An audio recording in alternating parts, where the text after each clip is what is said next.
भुजगभूषण भूषितांगम्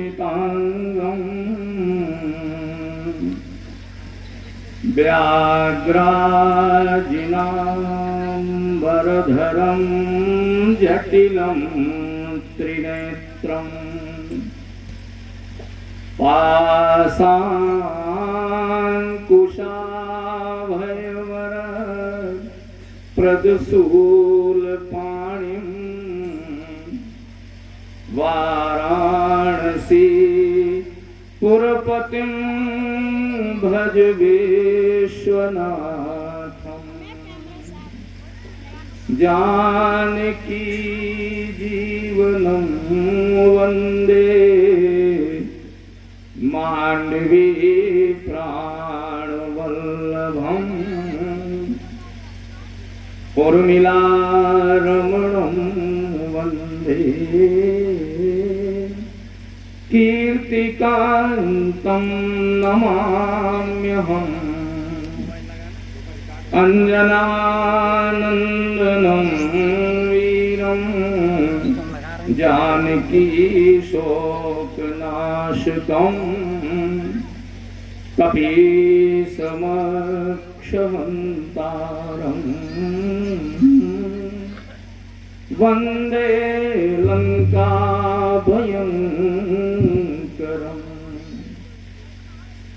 बंदों सिय राम प्राण प्रिय सुसमासील निधान भरत शत्रुघ्न जन सुखद श्री रामानुज हनुमान याज्ञवल्क्य भरद्वाज मुनि उमा समेत महेश बंदों तुलसीदास पद कागभुषुंडी खगेश। दूर से बोलते माइक बढ़िया सेट है लेकिन ऐसा बोले सियावर रामचंद्र भगवान की जय। श्री हनुमान जी महाराज की जय। अभी अभी हम जिनकी वाणी से आप्लावित हो रहे थे, हमीरपुर की पावन धरा से पधारी हुई बेटी मालती, उनके पूर्व में जिन्होंने मंच को गति दी है ऐसे अवधि सम्राट जी, प्रारंभ से ही जिन्होंने मंच को प्रारंभ किया ओपनर बैट्समैन के रूप में हमारे अंकित जी, और तबला के स्वरों से ढोलक के स्वरों से कथा में साज सज्जा सजा देने वाले धर्मेंद्र जी, अभी जिनकी कविता कामनी में आप आनंद और हिलोरे ले रहे थे, सरस्वती जिनकी वाणी पर नाचती है, ऐसे मेरे छोटे भाई प्रवीण त्रिपाठी जी, इस कार्यक्रम के आयोजक एवं संयोजक समस्त सिंह परिवार, दूर दूर से रात्रि के भी समय पर अपने सुख सामग्री और पंखा कूलर एसी छोड़कर जमीन पर बैठ करके राम कथा सुन करके अपने को धन्य करने वाले भाव भक्तजन, श्रद्धामयी मातृ शक्ति जो इतने चुपचाप बैठी हैं, जो कभी चुप होने वाली है नहीं है, कभी चुप होते देखा है महिलाओं को, यहाँ कोई बात कर राम कथा का प्रभाव है। ऐसी वंदनीय मातृशक्ति, आइए दो बार भगवान नाम स्मरण करें और फिर श्री राम कथा की ओर चलाएं। रघुनंदन राघव राम हरे, जय राम हरे राजा राम हरे। रघुनंदन राघव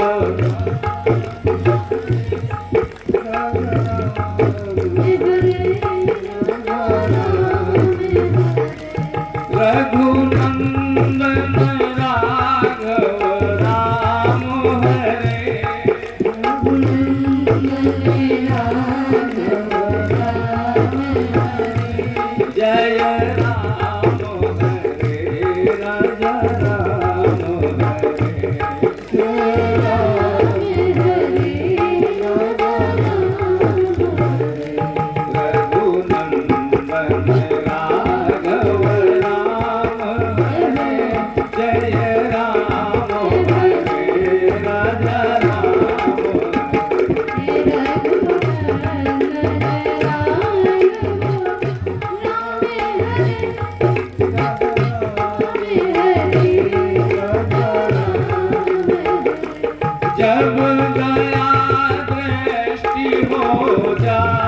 है, जब दया दृष्टि हो जाती है, सूखी खेती हरियाती है, सूखी खेती हरियाती है, इस आस पे जय हो चार रहे, जय राम हरे राजा राम हरे।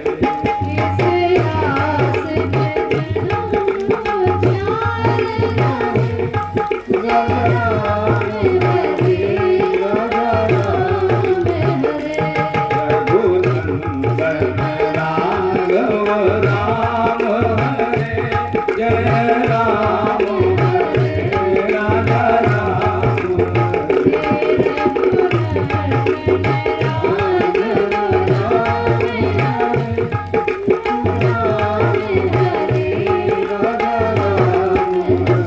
बोलिए श्री राम रामचंद्र भगवान की जय। आइए मानस का एक सूत्र आपके सामने रखूं।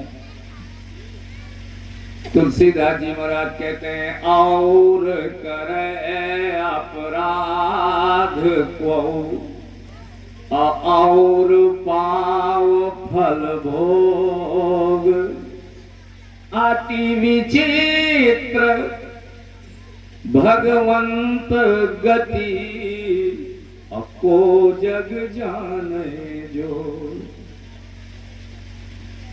अपराध दूसरे ने किया और सजा दूसरे को मिल गई। झगड़ा किसी से हुआ, खोपड़ी किसी की पड़ गई। क्या बात है, क्या तुलसीदास जी की। और करे अपराध को और पाव फल भोग। ये बात तुलसीदास जी महाराज राम जी के पूज्य पिताजी दशरथ जी के मुंह से कहला रहे हैं। दशरथ जी कहते हैं, अपराध तो मेरा है, मैंने कैकेयी को वरदान दे दिया, अब वनवास राम तुम्हारा हो रहा है, सजा तो मुझे मिलनी चाहिए। दशरथ जी ने कहा, क्योंकि अयोध्या की आधी प्रजा कह रही है, एक कहीं कि भल भूप न कीन्हा। दशरथ जी ने बहुत खराब काम किया। कौन कह रहे हैं? अयोध्या के लोग। एक कहीं कि भल भूप न कीन्हा, अबर विचार नहीं कुमते ही दीना। तो राम, अपराध तो मेरा है, सजा दशरथ को होनी चाहिए, लेकिन तुम वनवास तुम्हारा हो गया। और करे अपराध को और पाव फल भोग। बड़ा सुंदर प्रसंग है। पूर्वा पर देख लें, दशरथ जी जमीन पर पड़े हैं व्याकुल। राम राम, आंखें बंद हैं, मुंह में लाठी लगी हुई है, जमीन पर बेहाल पड़े हैं। और राम लक्ष्मण और जानकी तपसी का वेश धार के श्री राम चल पड़े। देखा पिता ने रूप तो आंसू निकल पड़े। देखा पिता ने। राम लक्ष्मण जानकी एक पीले वस्त्र में खड़े हैं। दशरथ जी ने कहा, मैं राजा बनाना चाहता था, हीरे मोती से लदा मेरा राम तुलसी की माला पहने। प्रसंग यहां से शुरू हो रहा है। सचिव उठाए राव बैठा रे। सुमंत जी प्रधानमंत्री हैं, हाथ लगा करके दशरथ जी को उठा के बैठाया। महाराज, राम लक्ष्मण जानकी खड़े हैं, वन को जा रहे हैं, आपकी आज्ञा लेने आए हैं। कही प्रिय बचन राम पगधारे। सिय समेत द्वौ तनय निहारे। आंसू छलक गए दशरथ जी के। बोल न सकई अबिकल नर नाहु। शोक जनित उर दारुण दाहु। आवाज नहीं निकल रही दशरथ जी की। तो राम जी आगे आए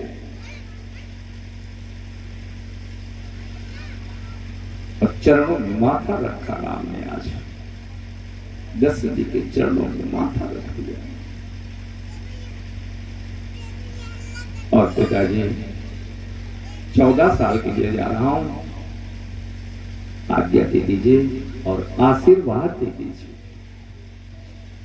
राम जी बोले, पितु आशीष और आयसु मोहि दीजे।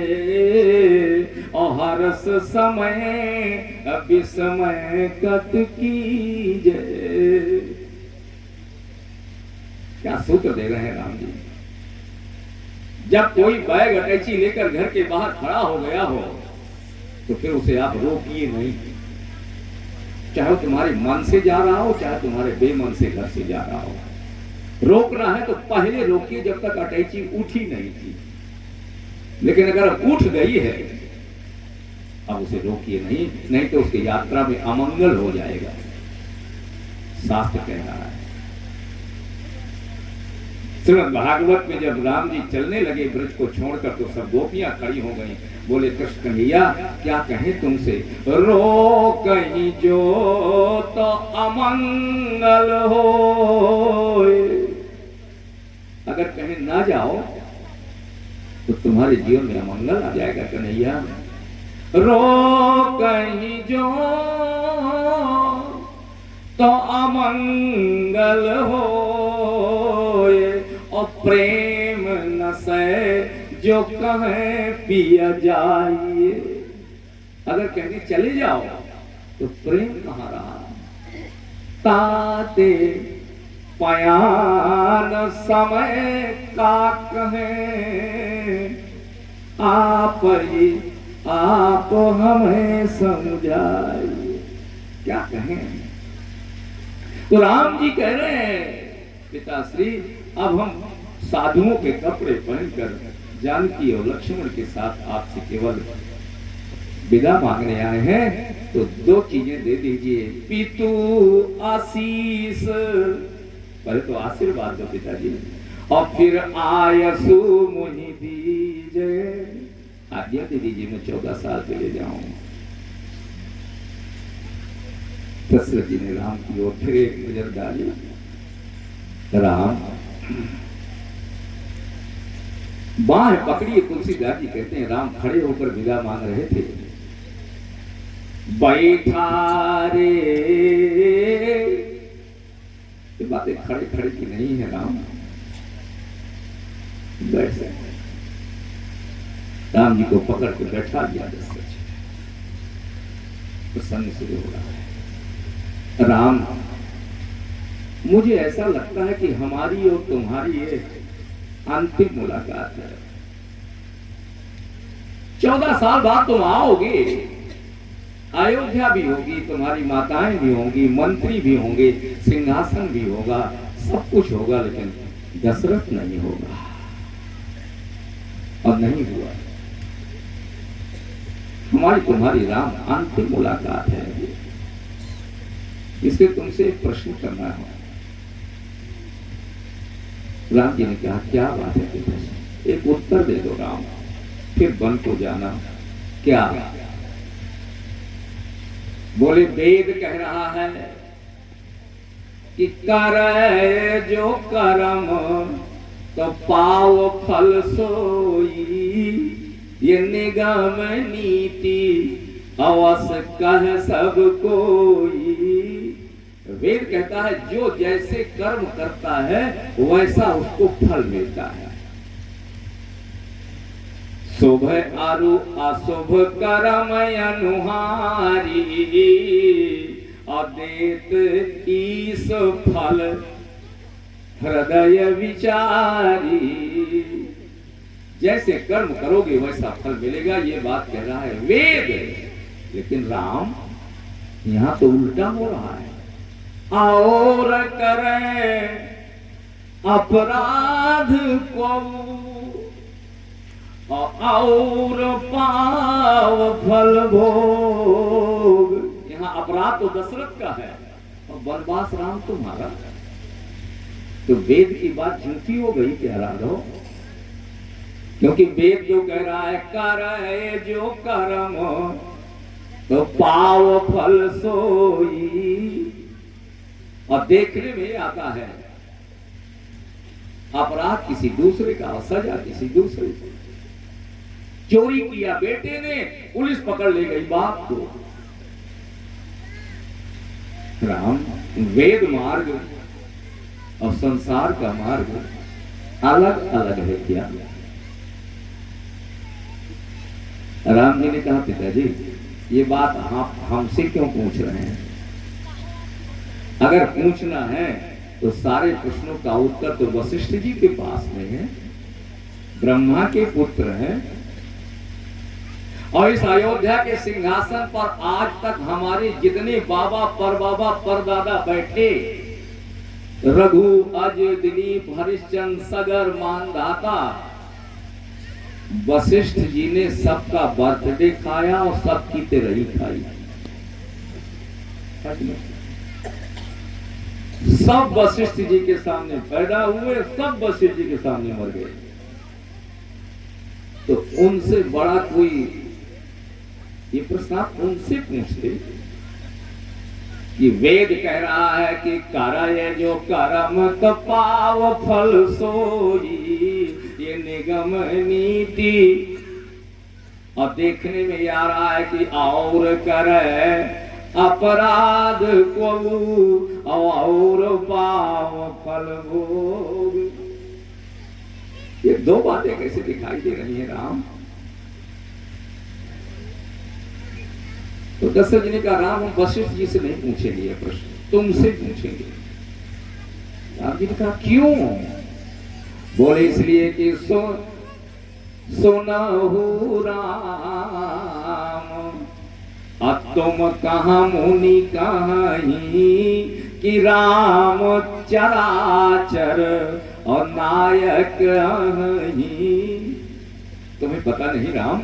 दशरथ जी कहते हैं एक बार गुरु वशिष्ठ और हम एकांत में बैठे थे और टेबल टॉक हो रही थी, गुफ्तगू थी। तो वशिष्ठ ने कहा दशरथ तुम्हें पता है? मैंने कहा गुरुदेव क्या? ये जो तुम्हारा बड़ा बेटा राम है ना, ये तुम्हारा बेटा नहीं है। तो मैंने कहा गुरुदेव क्या बात करते हो, मैं राम का पिता हूं। बोले नहीं, राम चराचर और नायक दशरथ तुम्हारे बेटे नहीं है राम, ये जगत पिता है। तो राम जब तुम चराचर के नायक हो तो प्रश्न तुमसे करेंगे, वशिष्ठ जी से नहीं करेंगे। क्योंकि जीवात्मा जो कर्म करता है तो जीवात्मा के कर्मों का फल परमात्मा देता है, वशिष्ठ नहीं देते। अब तुम परमात्मा हो इस बात को वशिष्ठ कह रहे हैं, इसलिए उत्तर तुमसे मुझे चाहिए कि और करे अपराध को और पाव फल भोग। आति विचित्र भगवंत गति को जग जाने जो। और एक बात और कहूं राम, दशरथ जी ने कहा ये संसार में स्पष्ट दिखाई दे रहा है, वेद कह रहा है कि जो करेगा वो भरेगा, लेकिन ऐसा दिख नहीं रहा संसार में। एक ऐसे उदाहरण से समझें, एक आदमी रास्ते में जा रहा है, उसने देखा कितना बढ़िया दशहरी आम लगा है, पका पकाया, तो भीतर से मन आया आम तोड़ ले क्या। तो देखा दाएं बाएं, कोई दिखाई तो नहीं दे रहा है, कोई नहीं दिखा। गया तो बढ़िया आम तोड़े और वहीं बैठ के खाने लगा। इतने में आम वाले की नजर पड़ी, तो उसने उठाया डंडा और आम खाने वाले के पीछे से आया, 4 मारे। आम का स्वाद तो बिगड़ गया, लेकिन एक प्रश्न हो गया। उसने कहा भैया और करे अपराध को। अपराध किसका था? बोले आंखों का। आंखों ने आम देखा। फिर अपराध है पांव का, पांव वहां तक गया। फिर अपराध है हाथ का, हाथ ने तोड़ा। फिर अपराध है दांत का, दांत ने खाया। फिर अपराध है जीभ का, उसने कहा कितना मीठा है। अब पिटाई हुई पीठ की, पीठ ने तो कोई गलत काम किया नहीं। आपने तो डंडा वाले अगर तुम्हें मारने था तो जीभ में मारते, जिसने स्वाद लिया है दशहरी का। और करे अपराध को और पाव फल भोग। अति विचित्र भगवंत गति अको जग जाने जोग। लेकिन आप देखें दशरथ जी ये प्रश्न कर रहे हैं, और करे अपराध को और पाव फल भोग, लेकिन राम जी ने इस प्रश्न का उत्तर नहीं दिया। अब बन चलेगा, पढ़ लीजिएगा अयोध्या कांड का दोहा नंबर 77। उत्तर नहीं दिया, अब जब चलेगा। ये भी मानस की एक शैली है किसी का। जब राम कथा प्रारंभ हुई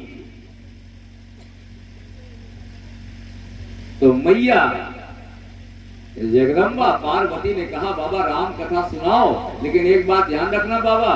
क्या? बोले अपने मन की रटी रटाई कथा न सुनाना, कि 4 इधर से सुन लिया, 4 उधर की सुन लिया, बन गए रामायणी।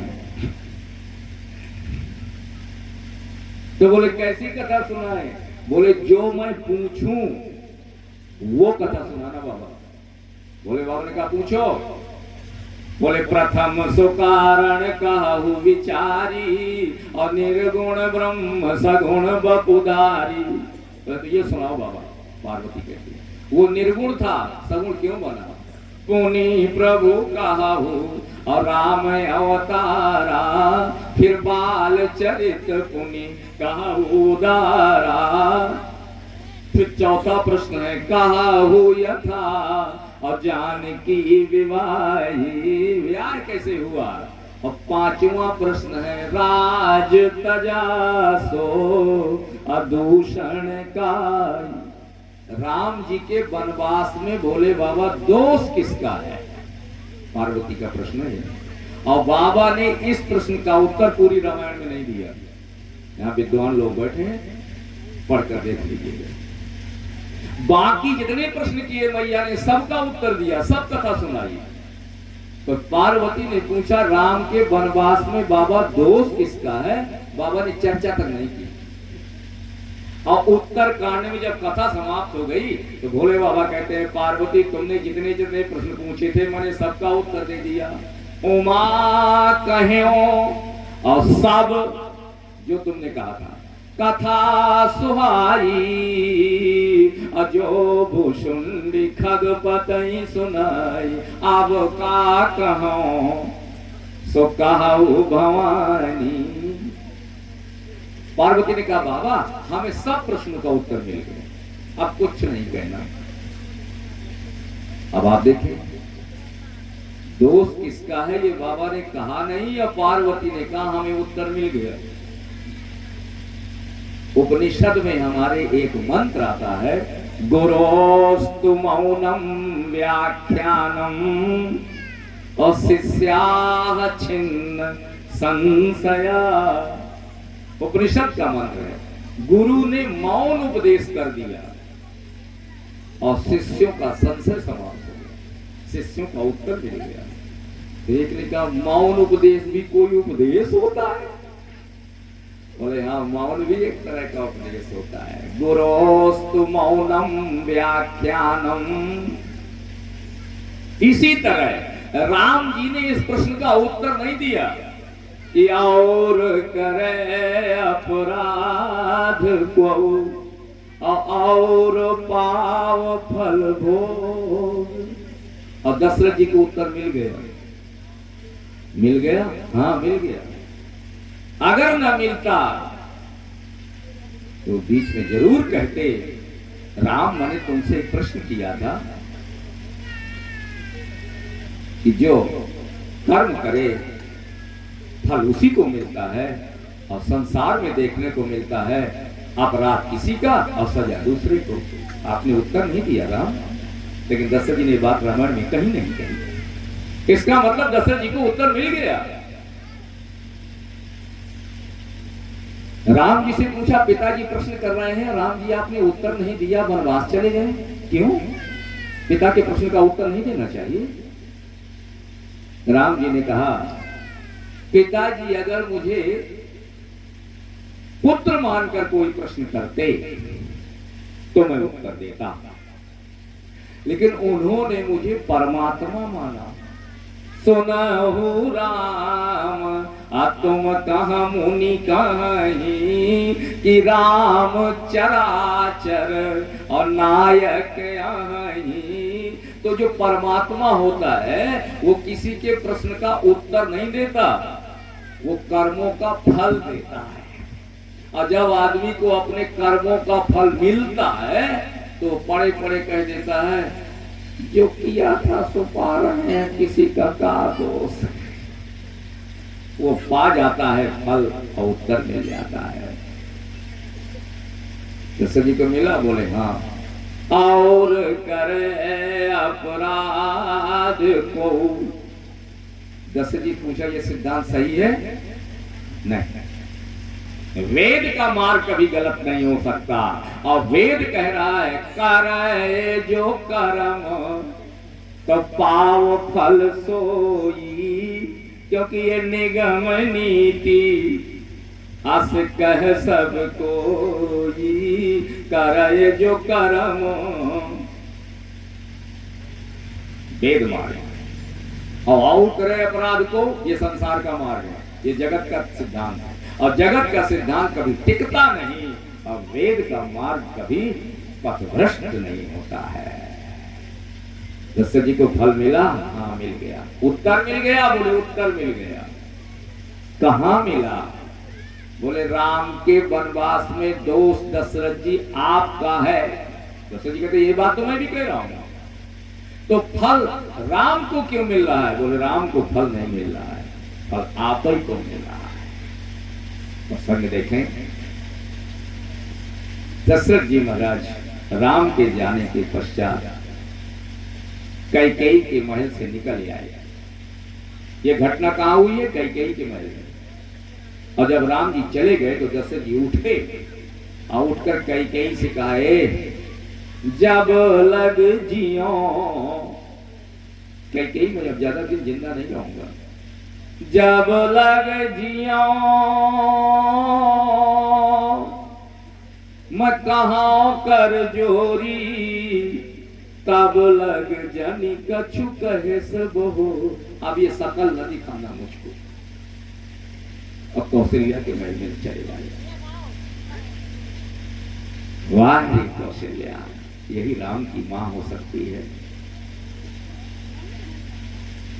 जब राम का वनवास सवेरे होना था तो राम जी के तिलक की चर्चा के लिए दशरथ जी को वो रात कौशल्या के महल में बिताया जाना चाहिए था। ये नीति कहती है, न्याय कहता है और धर्म कहता है। राम का तिलक है कल सवेरे, तुम राजा हो, आज की रात कौशल्या के महल में बिताओ, चर्चा करो महारानी से कि कल कै बजे पूजा होगी, कै बजे सामान लगेगा, गुरुजी कै बजे आएंगे।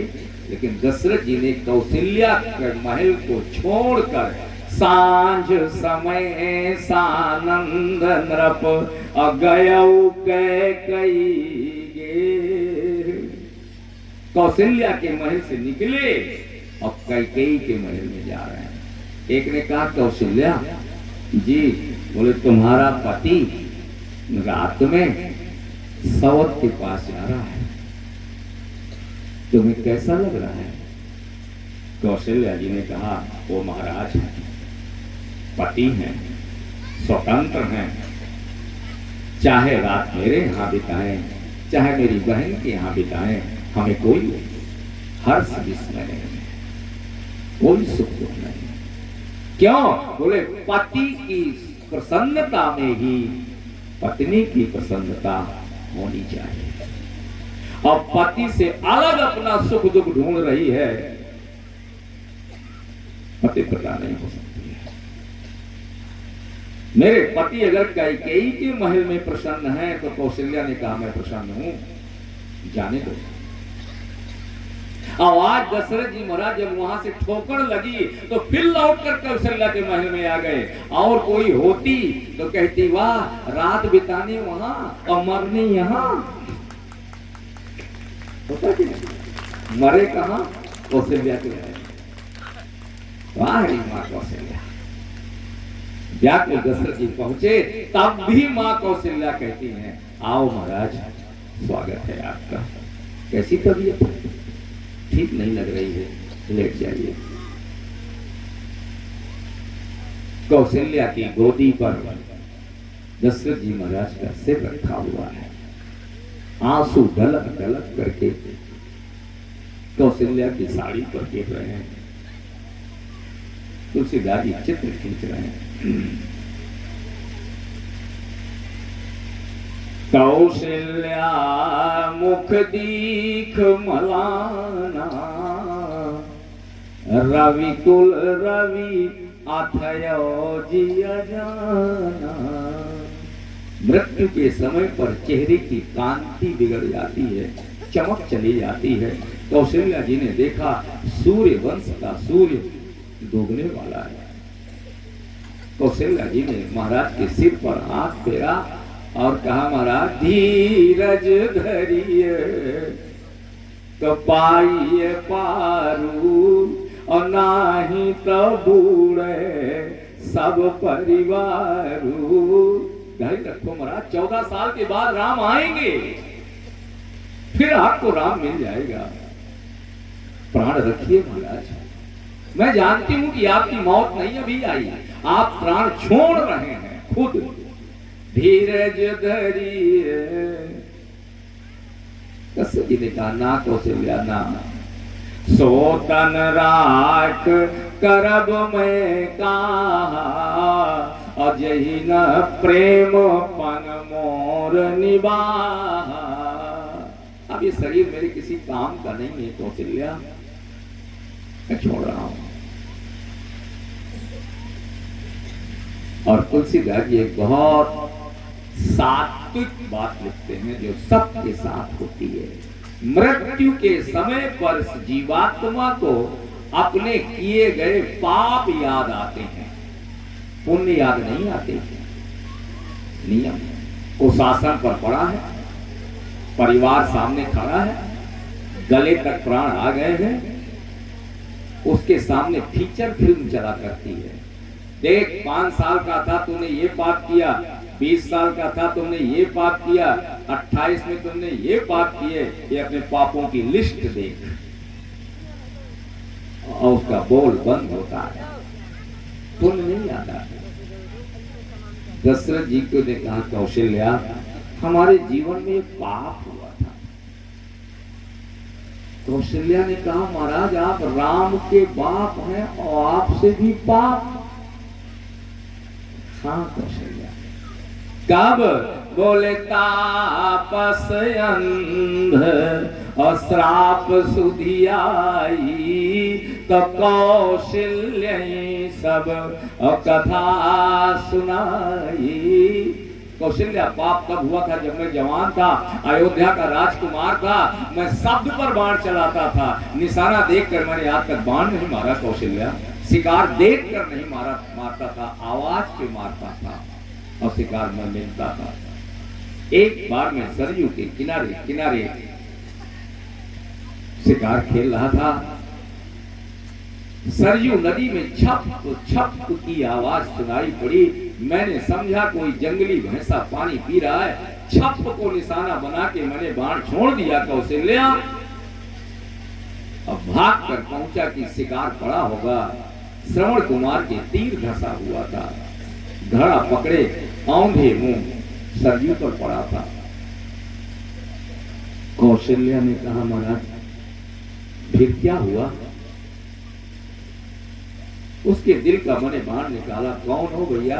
बोले मैं अपने माता पिता को कंधे पर बैठाकर तीर्थ यात्रा कराने गया था। राजकुमार दशरथ, मैं बद्रीनाथ हो आया, केदारनाथ हो आया, चारों धाम कर आया, लेकिन मेरे माता पिता ने कहा जब तक अयोध्या का दर्शन नहीं होता तब तक 4 धाम सफल नहीं होता। बेटे एक बार अयोध्या का दर्शन करा दे। मैं आया, उन्हें प्यास लगी थी, पानी लेकर आया, तुमने मार दिया राजन। ये घड़ा ले लो और मेरे माता पिता को पानी पिला दो। इतना कहकर कौशल्या उसने प्राण छोड़ दिए। श्रवण कुमार ने मैंने घड़ा उठाया और अंधी अंधा के पास पहुंचा। पांव की आवाज से वो जान गए कि बेटा नहीं कोई और आ रहा है। बूढ़े ने कहा कौन? तो मैंने कहा मैं आपके लिए पानी लाया हूं। बोले पानी अगर तुम लाए हो तो हमारा बेटा कहां है? श्रवण कुमार कहां है? बोले पहले पानी पी लो तब बताऊं। बोले पहले ये बताओ बेटा कहां है? बोले अब वो इस दुनिया में नहीं है। जिसकी छाती पर बैठकर हमने 4 धाम किए वो दुनिया पे नहीं, हम पानी पिएंगे। कैसे हुआ? बोले धोखे से मेरे कारण उसकी हत्या हो गई। तो बोले ले श्राप ले। तापस अंध श्राप सुधी आई। कौशल्या उसने कहा बूढ़े ने कि जैसे आज मेरे मरने के बाद मेरे मुंह में आग डालने वाला कोई नहीं, एक बेटा था तुमने मार दिया, तो तेरे चाहे 1 बेटे हो चाहे 10 बेटे हो, जब तू मरेगा दशरथ तो तेरे मुंह में कोई आग डालने वाला नहीं होगा। जैसे हमारा शरीर पड़ा है तुम्हारा भी कई कई दिन तक पड़ा रहेगा, तुम्हें चिता तक ले जाने वाला नहीं होगा। इतना कहकर उसने प्राण छोड़ दिए। पानी लेकर के मैं बुढ़िया के पास गया। मां तू ही पानी पी ले। तो उसने कहा जिसका पति क्रिया कर्म करने के लिए पड़ा हो, जिसका बेटा सरयू के किनारे पर पड़ा हो, वो पानी पिएगी दशरथ। ले दूसरा श्राप ले। जैसे मैं अपने बेटे की मृत्यु में तड़प तड़प कर मर रही हूं, तेरी मौत का कारण भी तेरा बेटा ही बनेगा। उसने भी प्राण छोड़ दिए। तो तापस अंध और श्राप सुधी आई और कौशल्य सब कथा सुनाई। अर्थ क्या निकला? अर्थ ये निकला कि दशरथ जी ने कहा प्रश्न मैंने राम से किया था कि और करे अपराध को, ये सही नहीं है। पाप मैंने किया था तो आज कर्मों का फल के आधार पर मेरे पापों की सजा मुझे मिल रही है, क्योंकि वेद कह रहा है करे जो कर्म तो पाओ फल सोई, और निगम नीति अस कह सब कोई। और जीवात्मा को परमात्मा फल किस आधार पर देता है? बोले शुभ अरु अशुभ कर्म अनुहारी। कितना बढ़िया सिद्धांत गोस्वामी जी का है। तुम्हारे शुभ कर्म अलग रखे जाएंगे, डिवाइडेशन होगा, और तुम्हारे अशुभ कर्मों की अलग लिस्ट बनाई जाएगी, और फिर शुभ के लिए तुम्हें स्वर्ग भेजा जाएगा और अशुभ के लिए तुम्हें नरक भेजा जाएगा। क्योंकि मनु महाराज ने कहा, चाहो तुम ही समान सुत। भगवान ने कहा, जाओ मैं तुम्हारा बेटा बन करके आऊंगा। तो मनु ने कहा, सरकार एक बात कहूं? हाँ, आपने कहा है कि मैं तुम्हारा बेटा बनूंगा। राम जी ने कहा, हम बनेंगे। तो बोले, पत्नी भी साथ में है, अब हम घर जा रहे हैं और घर में चलें और 2-3 महीने में तो हमारा बेटा बन गया, न ठीक रहेगा। और तपस्या करें हम आज, और वरदान दें आप, और फल मिले हमें मरने के बाद, तो ये तो LIC हो गई, जीवन बीमा कंपनी कहती है जिंदा में नहीं, जब मर जाओगे तो 5 लाख मिल जाएगा। तो पहले 5 लाख के लिए हम पहले मरे, तब हमारा पैसा हमें वापस मिले। तो मनु ने कहा, महाराज आपने कहा है बेटा बनना है, हाँ, तो बोले चलो चलते हैं घर। अब पत्नी साथ में रही है, बुढ़िया हो गई तो क्या हुआ, आप बेटा बन जाओ। भगवान ने कहा, मनु बात तो तुम्हारी ठीक है, लेकिन हमारी कुछ मजबूरी है। क्या मजबूरी है? आप तो जगत पिता हो। बोले, हम जगत पिता जरूर हैं, लेकिन हम भी नियमों में बंधे हैं, कानून से बने हैं। तो मनु ने कहा, सरकार आपके ऊपर कौन सा कानून है? बोले, संसद जब हमारे यहाँ कोई कानून बनाती है तो कानून बनाने के बाद वो राष्ट्रपति के पास भेजा जाता है, और जब तक राष्ट्रपति उसमें दस्तखत न कर दे तब तक भारत में कानून नहीं बनता। और राष्ट्रपति ने दर्शन किए, दस्तखत किए, तो वो कानून बन गया। लेकिन दस्तखत करते ही राष्ट्रपति भी उस कानून में बंध जाता है। दस्तखत किए उसने, कानून का मालिक है राष्ट्रपति, लेकिन दस्तखत के अब वो कानून राष्ट्रपति पर भी लागू हो गया। तो राम जी ने कहा, हम जगत पिता जरूर हैं मनु महाराज, लेकिन हम भी इस कानून से बने हैं। कौन सा कानून है? बोले, शुभ अरु अशुभ और कर्म अनुहारी, कर्म अनुसारी, और देत ईश फल हृदय विचारी। शुभ कर्मों का अलग फल होगा, अशुभ कर्मों का अलग फल होगा। ये हमारा संविधान है। राम जी ने कहा, जगत पिता ने कहा। तो बोले, मनु महाराज तुमने इसमें इतने पुण्य तुमने किए हैं, इतने पुण्य तुमने किए हैं कि पहले उनका फल भोगो, ये शरीर छोड़ो। फल क्या भोगना होगा महाराज? बोले, अब बसहु जाए असुरपति राजधानी। ये शरीर छोड़ो मनु, बेटा तो हम बनेंगे, लेकिन ये शरीर छोड़ो, और छोड़ने के बाद अपने कर्मों को भोगने के लिए स्वर्ग जाओ, क्योंकि स्वर्ग में तुमने फल भोगोगे। और गीता में भगवान कहते हैं, आप जो जो कर्म भोगते जाएंगे उतने आपके पुण्य नष्ट होते जाएंगे। क्षीणे पुण्ये मर्तलोकम विशन्ति। पुण्य लेकर के आप स्वर्ग गए। एक आदमी 5 लाख रुपया लेकर 5 स्टार होटल बंबई में गया, सारे भोग उसे मिल रहे हैं, एसी बेसी सब खाली भोजन, लेकिन बैलेंस घटता जा रहा है रोज का रोज। और एक दिन वेटर आया, अटैची बाहर निकाल लो सेठ जी। क्यों? बोले 5 लाख खत्म, और अब तुम्हारे लिए होटल में जगह नहीं है, अब जाओ फिर 5 लाख कमाओ, तो मोस्ट वेलकम, फिर आना यहाँ। तो स्वर्ग में जैसे जैसे फल भोगोगे पुण्य नष्ट हुए, और जब शून्य पर आया तो फिर इस संसार में जन्म दिया जाओ, फिर भोगो, अच्छे कर्म करो। तो मनु महाराज से भगवान ने कहा अब बसहु जाए असुरपति राजधानी। मनु ने कहा हम बेटा चाहिए तुम्हारा। बोले अभी नहीं, तहां करी भोग विशाल, भोग विलास करो, तुम्हारे पुण्य नष्ट हो जाए। क्योंकि जब पाप पुण्य जब दोनों नाश हैं, परमात्मा तब मिलता है। पाप करोगे तो नरक जाओ, भोगो भोगो भोगो, फिर मनुष्य बनो। हमारे यहां मनुष्य 4 प्रकार से बनता है।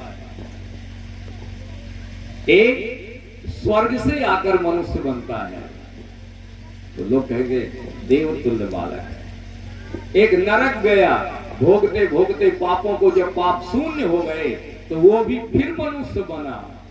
लेकिन नरक से आया है तो बचपन से ही बड़ा शैतान, टीवी तोड़ डाला, लोटा फोड़ डाला, अब बना तो मनुष्य पर, आया तो नरक से है ना। और तीसरे प्रकार का मनुष्य बनता है 84 लाख योनि में घूमा, आकर 4 लाख 84 अजोनि भ्रमत यह जीव अविनाशी। कबहु को करी और करुणा नर देई, और देते ईस बिनु हेतु स्नेही। 84 लाख से वो पशु बना, कुत्ता बना, गधा बना, घोड़ा बना, अब मनुष्य बना। तो 4 तरह से, एक स्वर्ग से आके बना, एक नरक से आके बना, एक 84 लाख में घूम के बना, और एक इधर मरा और उधर फिर मनुष्य बना। ये भी गीता कहती है। गीता में अर्जुन पूछ रहे हैं, गोविंद एक बात बताओ, कोई आदमी तप कर रहा है, भजन कर रहा है, संध्या कर रहा है, उसका शरीर छूट गया, साधना पूरी नहीं हो पाई, योग भ्रष्ट हो गया, उसका जन्म कहां होता है? तो गीता में भगवान कहते हैं योग भ्रष्टो, साधना तो कर रहा है, तो साधना पूरी नहीं हुई तो शुचि नाम श्रीमताम गेहे योग भ्रष्टो पिजायते। उसका 2 जगह फिर मनुष्य बनेगा। वो कहां बनेगा? बोले या तो करोड़पतियों के यहाँ, धीरू भाई अंबानी के घर में जन्म होगा, न करना न धरना, 50 अरब का मालिक बन गया। और या तो फिर ऐसे पंडित जी के घर में जन्म लेगा कि पड़ा है अभी 6 महीने का पालने में, अब पंडित जी वेद मंत्र सवेरे से सहस्रीर्घा पुरुखा वेद उसके कान में पड़ रहा है। तो एक मनुष्य से मनुष्य बनता है। तो ये कर्म का फल भगवान कहते हैं सबको मैं देता हूं, और शुभ और अशुभ कर्मों के आधार पर देता हूं। देत ईस फल हृदय विचारी। तो फिर जो ये बात आई कि और करे अपराध को और पाव फल भोग, बोले गलत, झूठा सिद्धांत है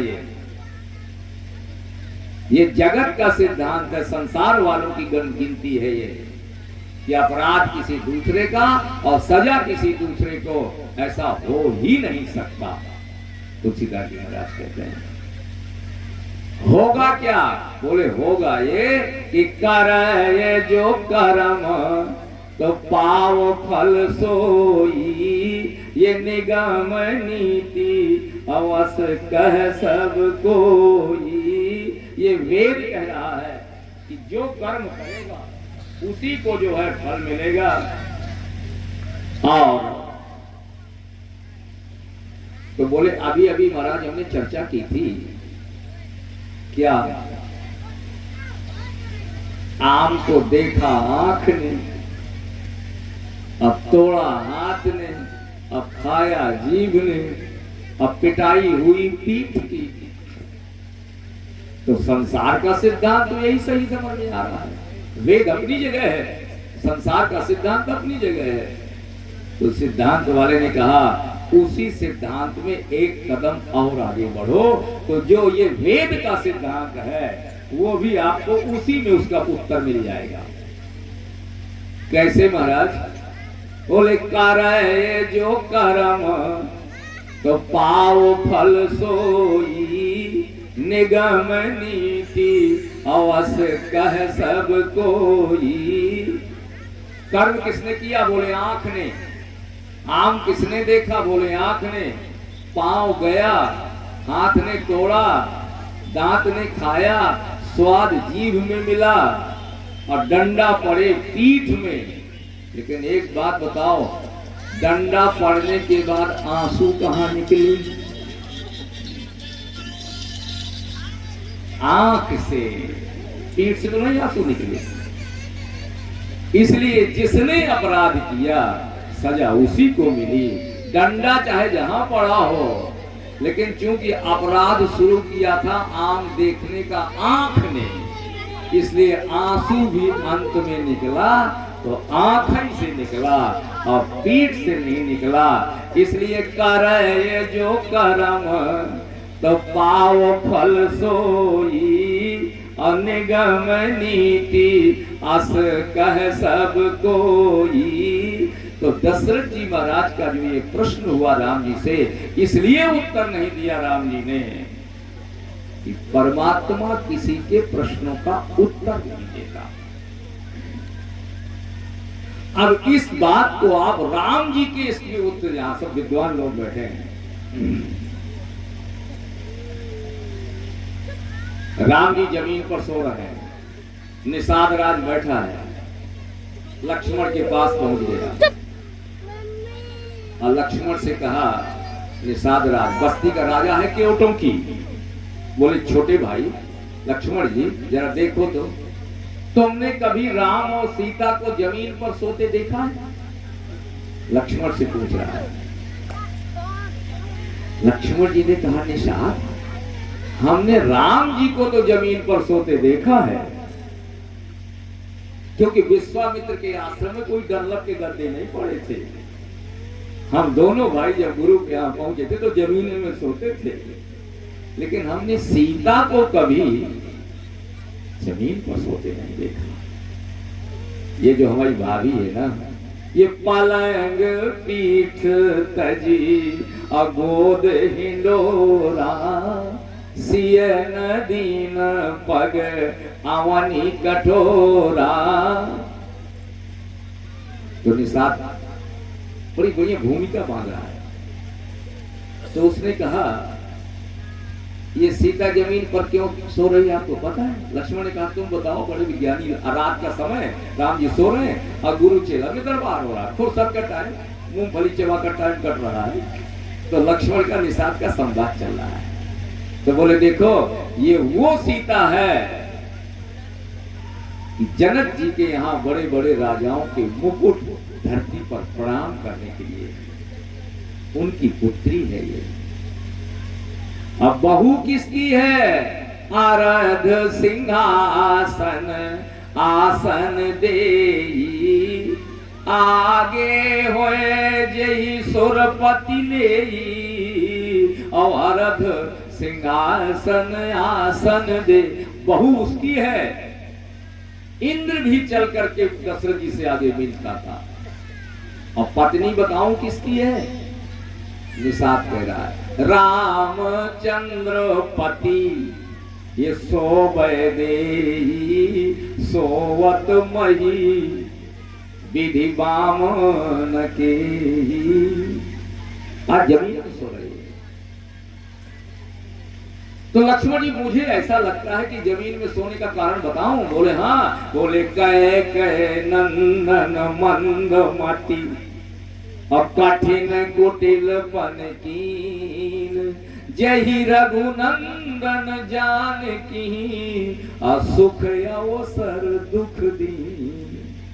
इन्होंने कोई पाप नहीं किया, कोई कर्म नहीं बिगड़ा राम सीता का। और आज जमीन पर तो ऐसा लग रहा है इन्होंने इनको कैकेयी ने दुख दिया। इनके दुख का कारण कौन बनी? कैकेयी। आप प्रसंग देखें, इसे लक्ष्मण गीता कहा गया है रामचरितमानस में।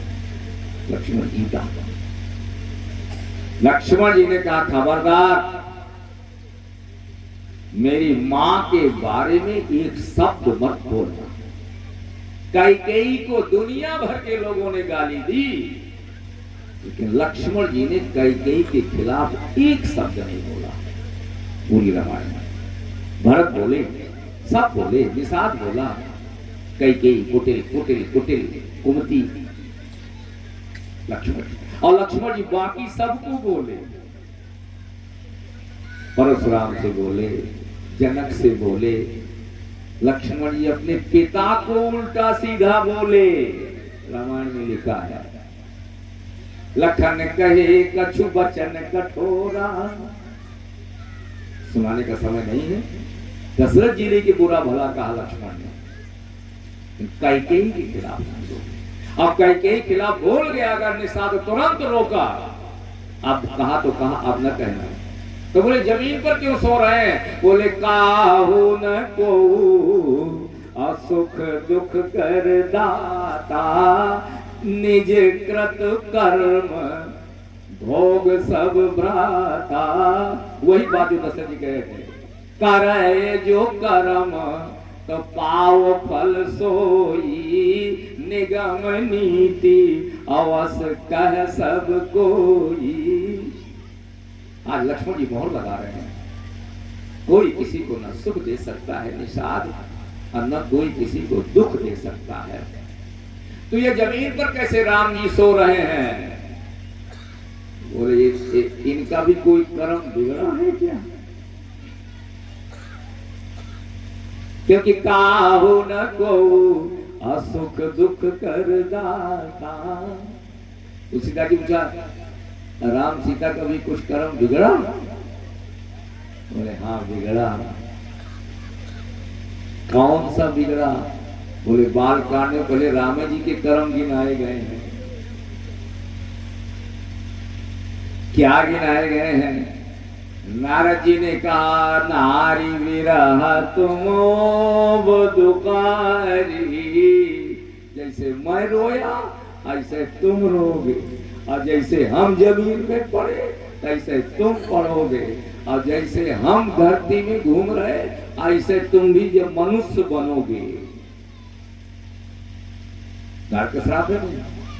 अच्छा, तो नारद जी का श्राप क्या कर्मों के आधार पर है? और गहराई पे आइए आप रामायण की, एकदम कर्मों के आधार पर है। आप नारद को बहुत सुनते होंगे, अब गहराई से सुनिए। नारद जी ने कहा, आपन रूप देहु प्रभु मोही। तो राम जी को कहना चाहिए, भगवान को कहना चाहिए कि देखो भाई हम रूप नहीं दे सकते, क्योंकि ये कोई ट्रांसफर करने वाली चीज तो है नहीं। जेब में पड़ा होता तो निकाल के 18 चौनी दे देते, अब फोटो कॉपी कैसे दे देंगे? कहना चाहिए राम जी, हम ना दे पाएंगे। न्याय की बात यही है। नारद जी अपने घर चले गया, कुछ बनता बिगड़ता। अच्छा चलो छोड़ो, राम जी का अपराध है। राम जी का अपराध सुना रहा हूं, क्योंकि मैया पार्वती ने यही प्रश्न किया है भोले बाबा से। भोले बाबा ने कहा, नारद श्राप दीन एक बारा, कल्प एक तेहि लगी अवतारा। पार्वती ने कहा, ना बाबा ना, मेरे गुरु जी गलत काम नहीं कर सकते, क्योंकि नारद जी पार्वती के गुरु हैं और अपने गुरु का पक्ष लेना चाहिए।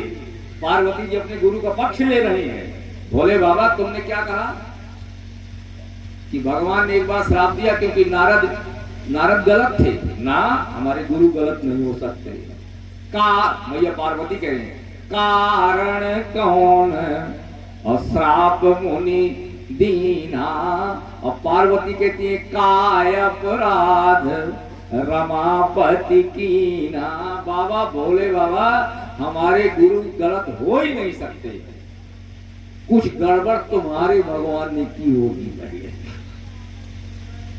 तो भोले बाबा अब अपने इष्ट की बात नहीं कर, बात फंसी है। अगर गुरु का अपमान नहीं करना चाहिए तो क्या भगवान का करना चाहिए? तो भोले बाबा ने कहा तुम कथा सुनो और कथा में अपना मंतव्य निकाल देना कि अपराध किसका। बोले सुनाओ, हम समझ जाएंगे किसका है। और समझ में आ गई कि अपराध राम जी का है। क्या अपराध है? बोले अपराध है कि आपन रूप अदेहु प्रभु मोई। तो रूप देते और चाहे ना देते, यहां तक कोई गलत बात नहीं है, लेकिन आपने बंदर क्यों बना दिया? गलत बात है। कोई तुम्हारे सामने बाबूजी 1 पैसा तुम इतना कह दो, आगे बढ़ो, अब कि उसके एक चाटा मार दो, ये तो कोई बात नहीं। वो भीख मांग रहा है, इतना कह दो कि हम नहीं दे सकते, अब तुम उसके लात मारो, अपराध हुआ कि नहीं हुआ? तो भगवान तुम रूप देते और चाहे ना देते, लेकिन आपने बंदर क्यों बनाया? ये काय अपराध रमापति कीना। तो राम जी आपने अपराध किया तो अब भोगो। कहां भोगोगे? बोले हे खग मृग हे मधुकर श्रेणी तुम देखी सीता। इस संसार पर अगर भगवान भी आएगा तो अपने ही बनाए नियमों का उसे पालन करना होगा, क्योंकि संविधान सबके लिए बराबर है। चाहे वो राष्ट्रपति हो, चाहे प्रधानमंत्री हो, भारत का संविधान सबके ऊपर बराबर लागू होता है। तो तुलसीदास जी महाराज कहते हैं हमारी रामचरितमानस में भी, ये कर्म प्रधान विश्व रचिरा था, जो जस करे सो तस फल चाथा, जो जस करे। ये संभव नहीं है कि और करे अपराध को और पाव फल भोग। अति विचित्र भगवंत गति अको जग जानई जो। एक प्रश्न के साथ विश्राम की ओर ले चलो। मनुष्य पाप क्यों करता है? कभी सोचा? काला धन कमा कमा कर, डकैती डाल डाल कर, भाई का बहन से छीन छीन कर सब अपने घर में धर रहा है। खूब अच्छी तरह जानता है कि मरने के बाद ये साथ में नहीं जाएगा, यहीं रह जाएगा। अब फिर भी पाप कर करके भर रहा है। क्यों भर रहा है?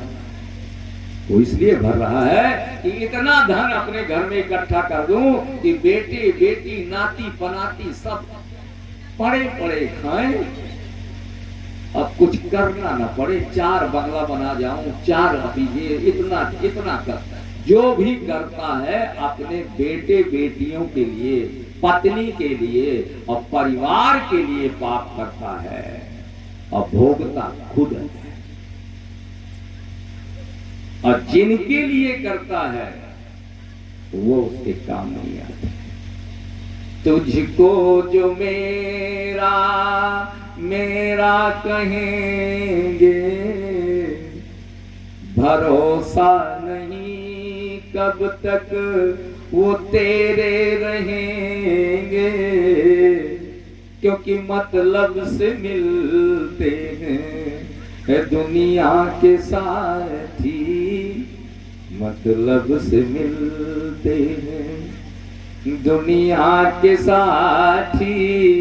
कभी इस मिलन के भरोसे न रहना, ये तन कीमती है।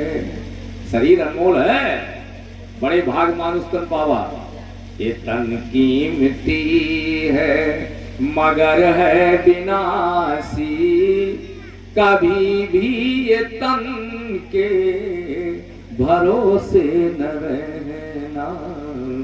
निकल जाएगी छोड़ काया को एक दिन, कभी श्वास धन के भरोसे न रहना। हम सोचते काम दुनिया के कर ले, धन धाम अर्जित कर कुछ नाम कर ले, फिर एक दिन बन के साधु रहेंगे। जब बुढ़ापा आएगा तब भजन करेंगे, 30 साल में भजन करने की उम्र है। फिर एक दिन अब बन के साधु रहेंगे, कभी एक दिन के भरोसे न रहे। कभी बुढ़ापा आएगा भी जरूरी है क्या? क्योंकि एक संत कहता है बचपना सबको मिलता है पर जवानी कुछ को मिलती है। 10 साल में मर गया तो बस जवान भूल कहां पाया। बचपना सबको मिलता है लेकिन जवानी कुछ को मिलती है, और बुढ़ापा ऐसी हस्ती है जो खुश नसीबों को मिलती है। जो 80-90 साल में लग जाता है भाग्यशाली तो कम से कम वही है लोग। इसलिए कर्म के आधार पर ही हमारा पूरा आध्यात्म का संविधान टिका हुआ है कि जो जैसे कर्म करेगा उसको वैसे ही फल प्राप्त होंगे।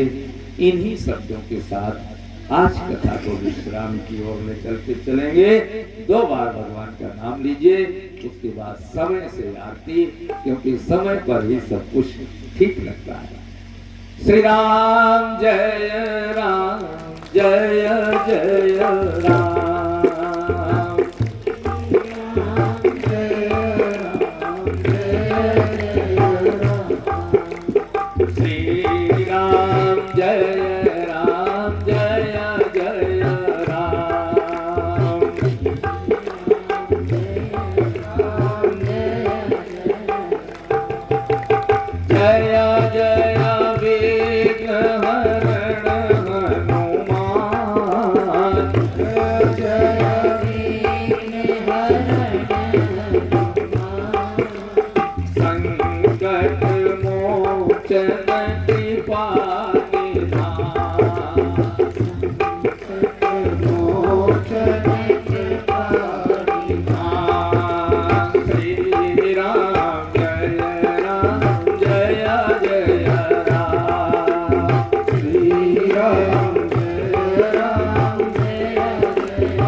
अब सभी लोग अपने स्थान पर खड़े हो जाएं।